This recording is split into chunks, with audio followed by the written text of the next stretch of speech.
मुलं जॉईन होत आहेत. आपण लिंक पाठवलेली आहे. जॉईन होईपर्यंत आपण वेट करावं 5 मिनटं, 2-3 मिनटं फक्त.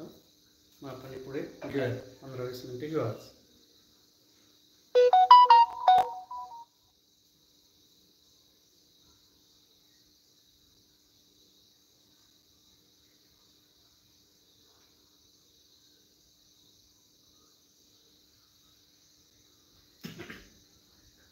मुलं जॉईन होत आहेत, तोपर्यंत आपण वेट करूयात.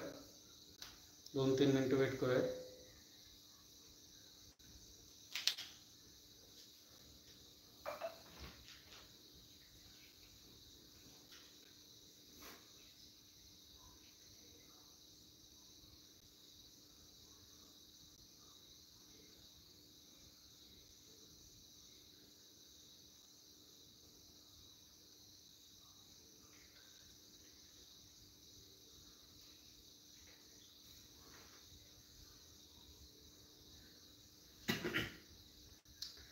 मुलांना आता लिंक टाकली आहे, जॉईन होतात. एक 2-3 मिनटं वाट बघूयात.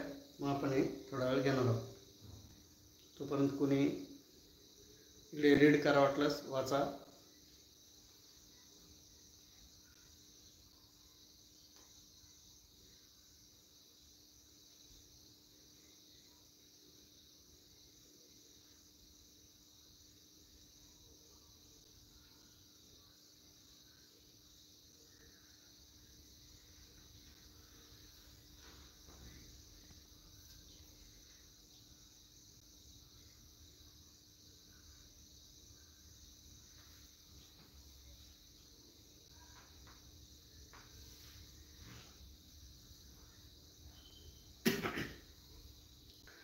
सर्व 8ला जॉईन होतात, त्यामुळे आपण थोडं वेट करूया 2-3 मिनटं.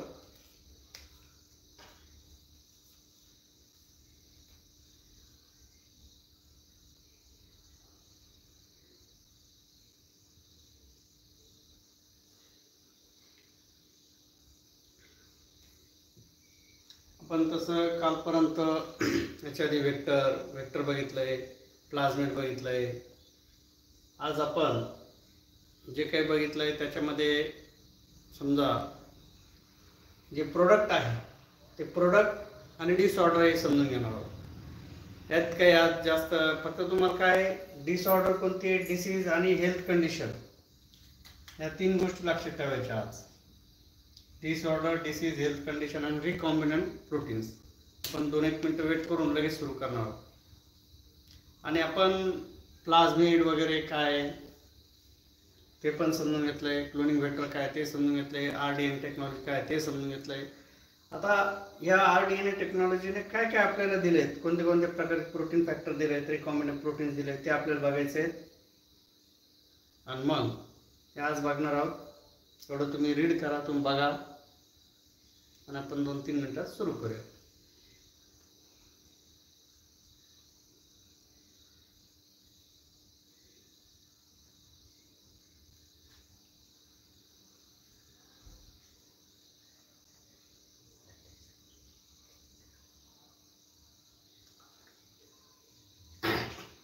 सर्वांना बघा, डिसऑर्डर, डिसीज, हेल्थ कंडिशन आपण आता सुरू करायला हरकत नाही. यामध्ये जे काही डिसऑर्डर्स आहे ते आपण पहिलं बघणार आहोत. डिसऑर्डर, हेल्थ कंडिशन किंवा डिसीज काय. तर पहिलं तुम्हाला एक्झामला कसं विचारतात की समजा मॅच द फॉलोइंग आहे, काय match the following for example. तर मग मॅच द फॉलोइंग जर असेल तर तुम्हाला डिसीज देतात आणि इकडे एक फॅक्टर दिलेला असतात, रिकॉम्बिनंट फॅक्टर. ते फक्त तुम्हाला मॅच करायचे असतात. आणि मग याच्यासाठी तुम्हाला ध्यानात ठेवायचं आहे, किंवा तुम्हाला 1 सेंटेन्समध्ये विचारलं जाऊ शकतं, name the recombinant protein which produced by RDNA technology for anaemia. मग तुम्हाला जर विचारलं तर हे सांगता आलं पाहिजे, एकदम व्यवस्थित ध्यान ठेवायचं आहे. आता इथं जे काही आपण डिसीज समजून घेणार आहोत, ॲनिमिया आहे. ॲनिमिया हे जिथं आपण which is related with RBCs, हा ॲनिमिया RBCsच्या शेपशी रिलेटेड असतो. आणि त्याला आपण थोड्यात रक्तक्षय म्हणत असतो. आस्थमा आहे, रेस्पिरेटरी डिसीज रिलेटेड आहे. ॲथेरोस्क्लेरोसिस आहे, ॲथेरोस्क्लेरोसिस तिसरा जो डिसीज आहे. ॲनिमिया झाला, आस्थमा झाला, ॲथेरोस्क्लेरोसिस आहे. ॲथेरोस्क्लेरोसिसमध्ये काय आहे की ज्या व्हेन्स असतात त्याच्यामध्ये काय होतं, ज्या काही कॅल्शियम असेल किंवा कोलेस्ट्रॉल असेल हे डिपॉझिट होतं. पार्च्युरेशन आहे, which is a health condition during birth of child. Then blood clot आहे, ब्लड क्लॉट होणे. नंतर कॅन्सर आहे, डायबिटीज आहे, इम्पेसिमा आहे, it is also related with respiratory disease. Haemophilia हे ब्लडशी आहे related. Haemophilia A, haemophilia B. Factor जर कमी पडला ब्लड फॅक्टर 8 आहे आणि फॅक्टर 9. हेपॅटायटिस बी हे काय डिसीजचे नाव आहेत, डिसऑर्डर, डिसीज आणि हेल्थ कंडिशन, हे जाणून ठेवायचे. नंतर आपल्याला ॲनिमिया आहे. मग ॲनिमिया डिसीज जो आहे, ॲनिमियाशी फाईट करण्यासाठी जो RDNA टेक्नॉलॉजीचा यूज करून काय प्रोड्यूस केला आहे, ते इरिथ्रोपोएटिन. काय म्हणतात त्याला, इरिथ्रोपोएटिन हा प्रोड्यूस केला आहे RDNA टेक्नॉलॉजीचा यूज करून. आणि हा कशासाठी उपयोगाचा आहे की ॲनिमिया डिसीजवर हा प्रभावी काम करतो हा प्रोटीन, म्हणून तिथे RDNA टेक्नॉलॉजीचा यूज करून इरिथ्रोपोएटिन हा प्रोड्यूस केला आहे. म्हणजे आपल्याला ध्यानात काय ठेवायचं आहे, डिसीज जो असेल आणि RDNA टेक्नॉलॉजी त्याच्यावरती काय उपाय दिले, थोडक्यात कशा प्रकारचे प्रोटीन्स आपल्याला प्रोड्यूस करून दिले. बरं, हे असतं कसं माहिती का, आपल्या बॉडीमध्ये ऑलरेडी ही एक जीन्स असतात. जीन्स काय करत असतात, अशा प्रकारचे प्रोटीन प्रोड्यूस करत असतात. परंतु होतं काय की मग काही लोकांमध्ये ही क्षमता नसते, लक्षात आहे, किंवा काही प्रोटीन आपल्याकडे नसतील तर ते आपण बाकीचे जे डोनर आहेत त्यांचा यूज करून जीन तयार करतो, प्रोटीन मिळवतो. मग ॲनिमियाच्या अगेन्स्ट जे आहे रिकॉम्बिनंट प्रोटीन जो आहे इरिथ्रोपोएटिन आहे. कोणता आहे, इरिथ्रोपोएटिन. सेकंड आस्थमा आहे. आस्थमाच्या साठी आपल्याला इंटरल्युकिन 1 रिसेप्टर, काय म्हटलं मी, इंटरल्युकिन 1 रिसेप्टर, हे सगळे रिकॉम्बिनंट प्रोटीन्स आहेत, लक्षात आलंय. आणि हे प्रोड्यूस केलेले बाय युजिंग RDNA टेक्नॉलॉजी. तुम्हाला ही जी लिस्ट आहे ध्यानात ठेवायची, 10-11 नाव आहेत आणि डिसीजचे नाव ध्यानात ठेवायचे. आता याच्यामध्ये ॲनिमिया आहे तर इरिथ्रोपोएटिन प्रोड्यूस केला आहे. आस्थमा आहे तर त्यासाठी RDNA काय प्रोड्यूस केला आहे, इंटरल्युकिन रिसेप्टर प्रोड्यूस केला आहे. ॲथेरोस्क्लेरोसिस काय म्हटलं आपण, ॲथेरोस्क्लेरोसिस इथे आहे प्लेटलेट डिराइव्ड ग्रोथ फॅक्टर. काय रिकॉम्बिनंट प्रोटीन जो आहे तो कोणता आहे, प्लेटलेट डिराइव्ड ग्रोथ फॅक्टर. काय प्रोड्यूस केलं आहे, प्लेटलेट डिराइव्ड ग्रोथ फॅक्टर. मग आपल्याला ध्यानात ठेवायचं आहे काय प्रोड्यूस केलं आहे, प्लेटलेट डिराइव्ड ग्रोथ फॅक्टर. आता नंतर समजा तुम्हाला काय असतं, एक सिक्वेन्स देतात, समजा ॲनिमिया, आस्थमा, ॲथेरोस्क्लेरोसिस असे सिक्वेन्स दिली की मग त्याच्यासमोर काय देतात, रिकॉम्बिनंट प्रोटीन्स देतात. रिकॉम्बिनंट प्रोटीन्स दिले की मग तुम्हाला काय करावं लागतं, correct the sequence. He sequence correct करायची आहे अकॉर्डिंग टू द डिसीज जसे दिलेले आहेत त्यानुसार तुम्ही काय करा की जी सिक्वेन्स आहे ती करेक्ट करा, असा एक क्वेश्चन येऊ शकतो. म्हणजे समजा तुम्हाला for example 1st, 2nd, 3rd, 3rd, 4 असे 4 काय केले, डिसीज दिले. हे बरोबर डिसीज असे दिले आणि हे जे काय समजा रिलॅक्सिन आहे इथे देतील, इरिथ्रोपोएटिन इथे देतील, म्हणजे याची काय करतील, जी सिक्वेन्स आहे ती इनकरेक्ट करतील. मग ती तुम्हाला करेक्ट करावी लागेल. मग त्याच्यासाठी तुम्हाला माहीत पाहिजे कोण, आणि तुम्हाला काय जरी माहीत झालं की ॲनिमियासाठी इरिथ्रोपोएटिन आहे, आस्थमासाठी इंटरल्युकिन आहे रिसेप्टर, ॲथेरोस्क्लेरोसिससाठी प्लेटलेट डिराइव्ड ग्रोथ फॅक्टर आहे. आपल्याला हे माहीत पाहिजे की नेमकी हे काय चाललंय. तर आपण वेक्टर काय ते समजून घेतलं होतं, प्लाझमिड काय ते समजून घेतलं होतं. हे समजून घेताना शेवटी याचं जे काही प्रोडक्ट आहे की कशासाठी हे सगळं जे काही RDNA टेक्नॉलॉजी किंवा प्लाझमिड वेक्टर आपण समजून घेतलं, तर जे शेवट प्रोडक्ट मिळाले की आपल्याला जे वेगवेगळे आजार आहेत, आपल्या ह्युमन बिईंगमध्ये वेगवेगळे आजार असतात आणि या आजारावरती जर आपल्याला काही उपाय करायचा असेल तर त्याच्यासाठी हे RDNA टेक्नॉलॉजी काही जे काही प्रोडक्ट प्रोड्यूस केले ते आपल्या समोर आहे. म्हणजे आता समजा एथेरोस्क्लेरोसिस आहे, तिथे काय प्लेटलेट डिराइव्ड ग्रोथ फॅक्टर काय वापरले, प्लेटलेट डिराइव्ड ग्रोथ फॅक्टर. पार्च्युरेशन आहे which is related with the birth of child, आणि मग त्याला रिलॅक्सिंग, कोणता रिलॅक्सिंग हार्मोन या फिमेलसाठी ॲक्च्युली तो गरजेचा आहे. कोणता हार्मोन आहे, रिलॅक्सिंग हार्मोन. म्हणजे पार्च्युरेशनसाठी रिलॅक्सिंग हार्मोन आपण ज्याला म्हणत असतो. आता एक लक्षात या, जे काही एन्झाईम्स असतील, प्रोटीन असतील, हे मी तुम्हाला थोडक्यात सांगतो. की समजा एखादा प्रोटीन आपण प्रोड्यूस केला, लक्षात आलंय, हे तुम्हाला सांगणं गरजेचं आहे. मग एखादा प्रोटीन प्रोड्यूस केल्यानंतर काय होत असतं, त्याचं काम काय, त्याचं फंक्शन काय, त्याचं फंक्शन काय ते आपल्याला जर कळलं, समजलं, त्या प्रोटीन जो प्रोड्यूस केला, इथं तुम्ही म्हणाल सर वर तर रिकॉम्बिनेंट प्रोटीन दिलं, वेगवेगळे नाव आहे, लक्षात घ्यायचं. मग हे नावं म्हणजे काय, की त्यांचं फंक्शन जसे त्याचे नावं असतात. समजा प्रोटीन आहे, एक प्रोटीन जर एन्झाईम म्हणून काम केलं, प्रत्येक प्रोटीन हा एन्झाईम नाही, पण प्रोटीन ज्या वेळेला एन्झाईम सारखं काम करेल त्यावेळेला त्याला आपण एन्झाईम म्हणत असतो. कसार काम करेल, एन्झाईम सारखं. हाच प्रोटीन ज्यावेळेला काय करेल, हार्मोन्स सारखं काम करेल, त्यावेळेला आपण त्याला काय म्हणू, हार्मोन म्हणून. हे लक्षात घ्या. म्हणून इथे लक्षात ठेवायचं आहे की इथं जे काही दिलंय मी, हे यांना सगळ्यांना एकाच ठिकाणी आपण म्हटलंय रिकॉम्बिनंट प्रोटीन्स. म्हणून इथं आणखी एक गोष्ट लक्षात घ्यायची आहे की डिसीज आणि इथं असलेले फॅट जे काही रिकॉम्बिनंट प्रोटीन्स आहेत, हे इथं आपण याच्यावर उपाय करण्यासाठी वापरतोय, ध्यानात ठेवायचं आहे. आणि हे आपल्याला सगळे जेवढे काही आहेत डिसीज आणि रिकॉम्बिनंट प्रोटीन्स हे समजून घ्यायचे. तर आपण कुठपर्यंत आलो होतो, एथेरोस्क्लेरोसिस. नंतर आहे पार्च्युरेशन. काय, पार्च्युरेशन. यामध्ये रिलॅक्सिंग हार्मोन आहे, कोणता आहे, relaxing. Blood clot. Blood clot होणं म्हणजे काय, की ज्या वेळेला काय होतं, एखाद्या वेळेस इंजुरीज झाली आणि ब्लड क्लॉट झालं, लक्षात आहे, ब्लड क्लॉट होणं पण गरजेचं आहे. पण त्यावेळेला जर काही प्रॉब्लेम असेल तर त्या ठिकाणी आपण टिश्यू प्लाझ्मिनोजेन फॅक्टर ॲक्टिवेटर, काय, TPA, लक्षात घ्या. ब्लड क्लॉटसाठी कोणतं फॅक्टर वापरतात, त्याला TPA सुद्धा म्हणतात, TPA, लक्षात घ्या. काय, TPA. व्हॉट इज TPA असं विचारलं तुम्हाला, TPA काय, तर तुम्हाला काय द्यायचं आहे, टिश्यू प्लाझ्मिनोजेन फॅक्टर ॲक्टिव्हेटर, लक्षात राहील, टिश्यू प्लाझ्मिनोजेन फॅक्टर ॲक्टिव्हेटर. आणि दुसरा जो आहे तो युरोकायनेज आहे, लक्षात घ्या. ब्लड फॅक्टर्सवर जो काही रिकॉम्बिनंट फॅक्टर प्रोटीन आपण जो तयार केला त्यासाठी तो आहे TPA. म्हणजे प्रश्न विचारलेला आहे TPA वरती, व्हॉट इज TPA. TPA म्हटलं की ध्यानात ठेवायचं, टिश्यू प्लाझ्मिनोजेन फॅक्टर ॲक्टिव्हेटर, त्याला आपण म्हणतो TPA. आणि सेकंड जो आहे युरोकायनेज, ही इथं रिकॉम्बिनंट प्रोटीन्स इथं प्रोड्यूस झालेले आहेत, त्याला आपण युरोकायनेज म्हणायचं.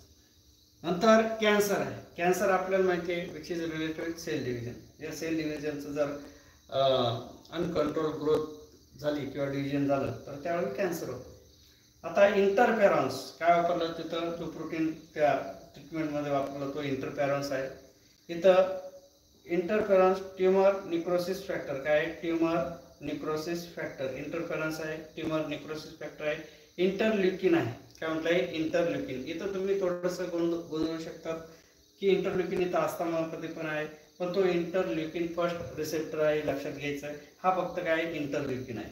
नंतर मॅक्रोफेज ॲक्टिवेटिंग फॅक्टर आहे. मॅक्रोफेज ॲक्टिवेटिंग फॅक्टर म्हणजे तुम्हाला MAF सुद्धा विचारलं तर लक्षात ठेवायचं आहे, मॅक्रोफेज ॲक्टिवेटिंग फॅक्टर. काय म्हणते, मॅक्रोफेज ॲक्टिवेटिंग फॅक्टर. नंतर डायबिटीज आहे. डायबिटीज आपल्याला माहिती आहे की दिस DNA technology which produce insulin. आज जगामध्ये जर आपण बघितलं तर शुगरचे पेशंट वाढले, त्याच्या मागे अनेक रिझन्स आहेत.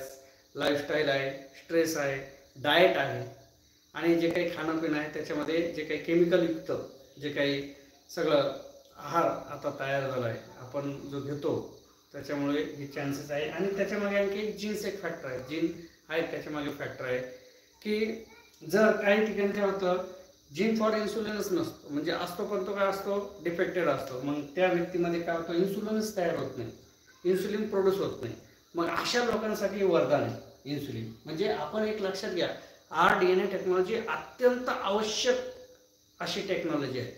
ती जर नसते काय झालं असतं, आज बऱ्याच लोकांना इन्सुलिन द्यावं लागतं, इंजेक्शन घ्यावं लागतं. ज्यांच्याकडे शुगर लेवलचा प्रॉब्लेम, ज्या पेशंटमध्ये शुगर लेवलचा प्रॉब्लेम आहे, अशा लोकांना इन्सुलिन घ्यावं लागतं आणि इन्सुलिन घेतल्याशिवाय त्यांना पर्यायच नाही.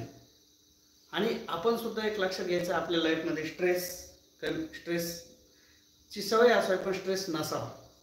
लक्षात आलंय?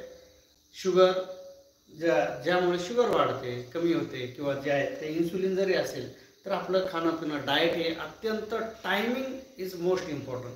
तुमचा जो जेवणाचा टाईम असेल तो कसा असावा फिक्स. कारण आपली जी बॉडी आहे ना त्याच्यामध्ये बायोलॉजिकल अलार्म आहे. काय बायोलॉजिकल अलार्म? आणि त्या वेळेत काय होत असतं, राईट त्याच टायमाला तुमचे हार्मोन्स सिक्रेट होतात. तुम्हाला त्याच वेळेला भूक लागणार, त्याच वेळेला ताण लागणार. पण तुम्ही इफ यू इग्नोर इट, जर तुम्ही त्याच्याकडे दुर्लक्ष केलं तर जे काही प्रोडक्शन झालं आहे लक्षात घ्या, तर ते काय होतं, वाया जातं आणि विच अफेक्ट युअर बॉडी. आणि दुसरी गोष्ट महत्त्वाची असेल की आपला जो टाईम जर व्यवस्थित असेल, बायोलॉजिकल अलार्म जर व्यवस्थित असेल तर आपली लाईफ व्यवस्थित आहे. लक्षात घ्या, बायोलॉजिकल अलार्म व्यवस्थित म्हणजे तुमचं मेटाबॉलिझम व्यवस्थित, तर तुमचं बायोलॉजिकल अलार्म व्यवस्थित. लक्षात घ्या, बायोलॉजिकल अलार्म म्हणजे काय, थोडक्यात सांगतो, जर तुम्ही रात्री झोपताना घरातला अलार्म लावला आणि 4ला उठायचं ठरलं, तो अलार्म 4ला वाजणारच. तसं आपल्या बॉडीमध्ये घडत असतं. भूक लागली बरोबर तुम्हाला त्या टायमिंगला भूक लागणार, मग तुम्ही त्यावेळेला इग्नोर केलं नाही पाहिजे. म्हणून ज्या लोकांना इन्सुलिनचे प्रॉब्लेम आहे अशा लोकांसाठी एक आहे क्वाड गिफ्ट आहे, एक प्रकारचं वरदान आहे आपल्या भाषेमध्ये सांगायचं ठरलं तर. तर आपण इन्सुलिन प्रोडक्शन हे डायबिटीज, आज जगातली मोठी एक समस्या आहे ती आहे डायबिटीजची. आणि ही समस्या आर्टिफिशियली RDNA टेक्नॉलॉजीमुळे, RDNA प्रोटीनमुळे आपण काय इन्सुलिन प्रोड्यूस केला आहे. RDNA प्रोटीन म्हणजे हा आपण जो काही इन्सुलिन हार्मोन आहे जो प्रोड्यूस केला आहे, तो इन्सुलिन इथं डायबिटीजच्या पेशंटला फार गरजेचं आहे. आज आपण मेटाबॉलिक ॲक्टिव्हिटी, आता डायबिटीज होऊ नये तर हा कशा बाबतीत जीनचाच प्रॉब्लेम असेल तर इन्सुलिन द्यावं लागेल. पण जे डायबेटिक पेशंट आहे त्यांचं मेटाबॉलिझम जर नॉर्मल असेल तर ते त्यातून मुक्तता किंवा त्यातून त्यांचा जो त्रास आहे तो कमी होऊ शकतो. चालणे वगैरे किंवा त्यांचा मॉर्निंग वॉक असेल, आपण ज्याला म्हणतोय फ्रेशनेस असावा, हॅपीनेस असावा, तर हे डायबेटिकचे जे पेशंट असतील ते नॉर्मल होऊ शकतात. तशी त्यांना कंडिशन लागते, तशी ती डाएट तसा लागतो, सगळं व्यवस्थित जर असेल तर. परंतु जर जीनचाच प्रॉब्लेम असेल तर अशा पेशंटला प्रॉब्लेम म्हणजे त्याला पर्यायच नाही, त्याला इन्सुलिन द्यावाच लागतं. म्हणून हे डायबिटीजचा इन्सुलिन आहे. नंतर आपण एम्फिसेमा जो आहे, एम्फिसेमा हा which is related with respiratory tract, respiratory डिसीजशीच रिलेटेड आहे, तो लंग्सशी रिलेटेड आहे.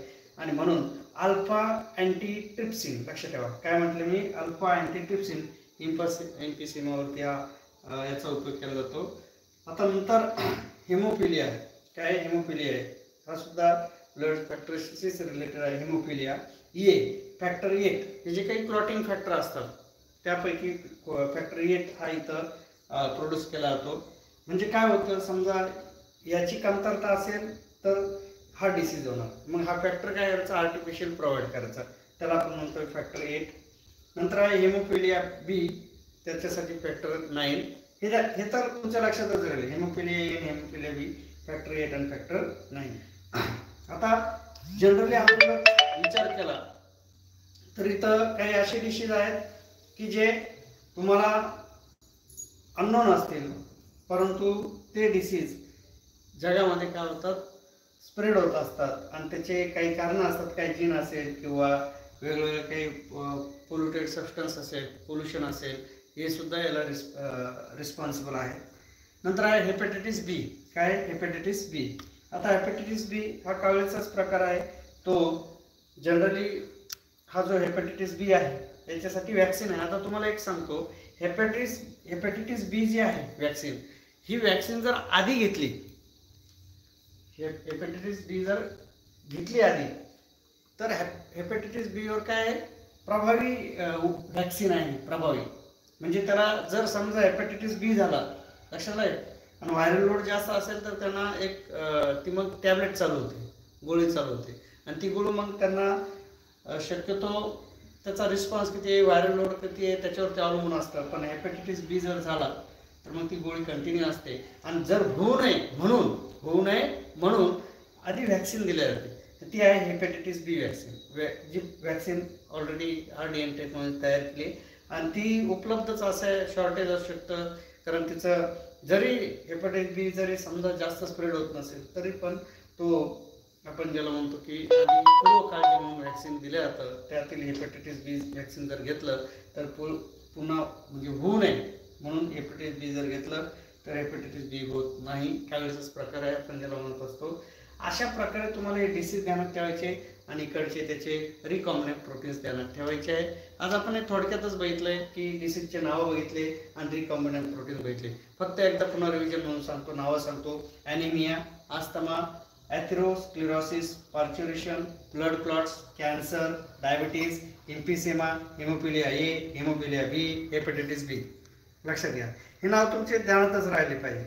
हे काय आलं, ॲनिमिया झाला म्हणजे हे सगळे डिसीज आहेत. Anaemia, asthma, atherosclerosis, parturition, blood clots, cancer, diabetes, emphysema, haemophilia A, haemophilia B, hepatitis B. नंतर इथे प्रोटीन जे प्रोडक्ट केले ते इरेथ्रोपोएटिन, RDNA टेक्नॉलॉजीमुळे इरेथ्रोपोएटिन आहे, इंटरल्युकिन 1 रिसेप्टर आहे, प्लेटलेट डिराइव्ड ग्रोथ फॅक्टर आहे, रिलॅक्सिन आहे, TPA आहे. TPA म्हणजे टिश्यू प्लाझ्मिनोजेन फॅक्टर ॲक्टिवेटर. नंतर युरोकायनेज आहे, इंटरफेरॉन्स ट्यूमर निक्रोसिस फॅक्टर आहे, इंटरल्युकिन आहे, मॅक्रोफॅजेस ॲक्टिवेटिंग फॅक्टर आहे, मॅक्रोफॅजेस ॲक्टिवेटिंग फॅक्टर, इन्सुलिन आहे, अल्फा अँटीट्रिप्सिन आहे, फॅक्टर 8, फॅक्टर 9, हेपॅटायटिस बी वॅक्सिन. एवढं तुम्ही एकदा रीड करा आणि जर काही अडचण असेल तर मला नंतर विचारा. तुम्ही बोर्डवर थोडंसं 2 मिनटं रीड करा, लिहिणारे लिहून घ्या आणि बघा. परत 2 मिनटं काही कमेंटमध्ये असेल तर विचारा.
कॅन्सरचे वेगवेगळे प्रकार आहे ते आपण ह्युमन हेल्थ अँड डिसीजमध्ये बघणार आहोत. कॅन्सर होण्याचे अनेक रिझन्स आहेत, पण त्यातलं मेन एक ऑन्कोजिन असतो. लक्षात घ्या, जीनचा संदर्भ म्हणजे ऑन्कोजिन, आणि तो डिॲक्टिवेट असतो. पण वेगवेगळ्या स्टिम्युलंटमुळे तर काय होतं, ॲक्टिवेट होतो आणि मग कॅन्सर होतो. म्हणजे सेल डिव्हिजन जी आहे त्याची ग्रोथ काय होते, अनकंट्रोल होते, त्याच्यामुळे कॅन्सर होतो.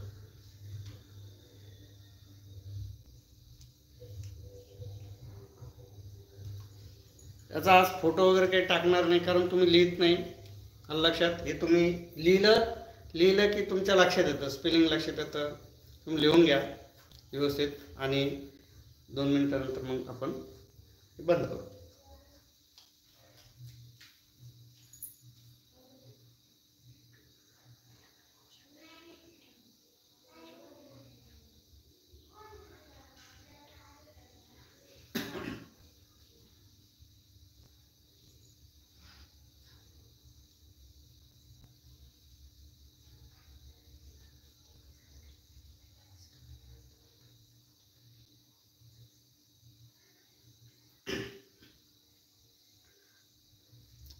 आता लगेच तुम्हाला यूट्यूबवर पण व्हिडिओ बघायला भेटेल. ज्यांनी सबस्क्राईब केलं त्यांना डायरेक्ट नोटिफिकेशन येऊन जाईल. त्याच्यावर सुद्धा तुम्ही बघू शकता वारंवार.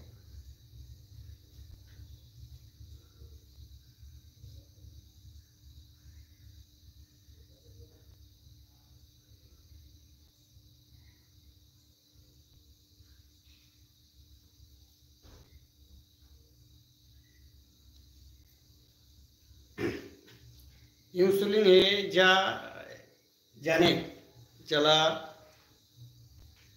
ज्याचा जीन डिफेक्टिव्ह आहे, ज्याच्यामध्ये इन्सुलिनच प्रोड्यूस होत नाही, त्याच्यासाठी इन्सुलिन असतं, लक्षात घ्या.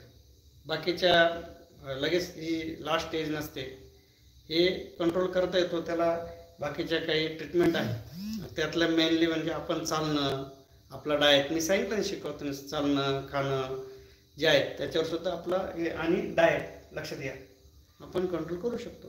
इन्सुलिन हे कोणासाठी आहे? जीन फॉर इन्सुलिन ज्याच्यात प्रोड्यूसच होत नाही त्यांना ते इंजेक्शन घ्यावं लागतं इन्सुलिनचं. ज्यांचा मुळातच प्रॉब्लेम, जीनच डिफेक्टिव्ह आहे, त्यांच्यासाठी इन्सुलिनचा यूज होतो.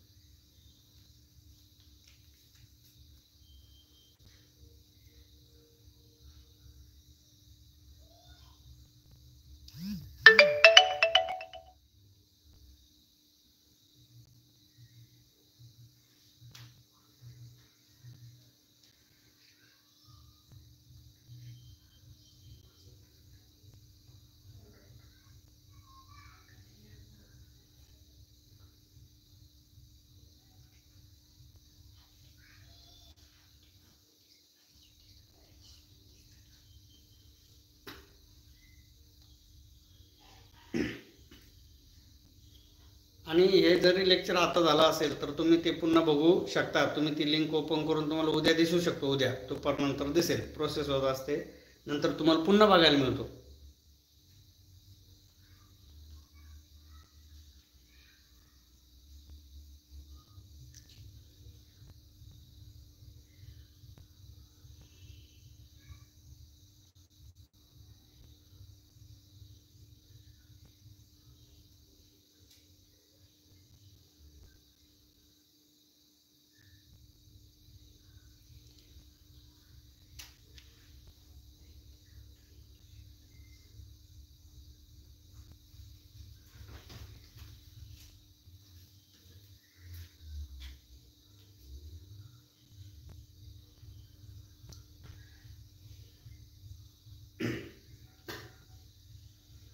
आता ब्लड क्लॉट ॲक्च्युली कसं असतं माहिती का?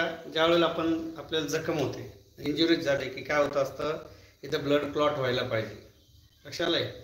पण जर ब्लड क्लॉट होत नसेल त्यावेळेला अशा प्रकारचे फॅक्टर असतात, ते आपण तिथे यूज करू शकतो, TPA सारखे. लक्षात आहे, ब्लड क्लॉटिंग हा महत्त्वाचा आहे. ब्लड क्लॉट्स इथं खाली आहेच त्याच्या संबंधित रिलेटेड.